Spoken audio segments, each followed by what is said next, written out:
about process of germination. This process by which seeds start grow is called germination. The seed absorbs water from the ground on the entering the seed. Water dissolves the food that is stored inside. The dissolved food releases energy which in turn causes the embryo to grow inside the seed.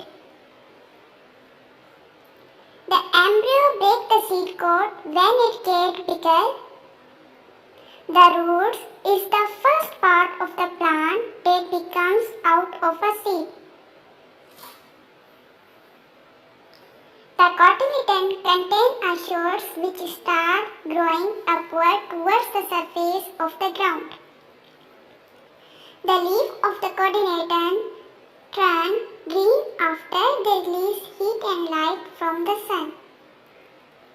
The plant starts producing its own food and in turn grow more leaves. When the plant is mature, it starts to produce seed of its own.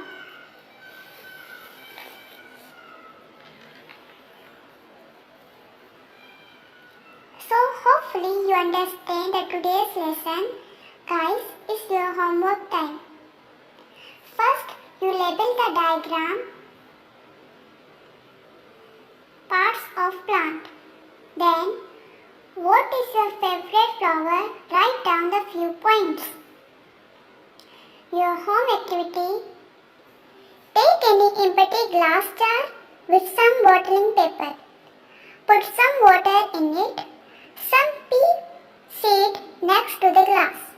Halfway up in a jar, keep it indoor. Wait for a week.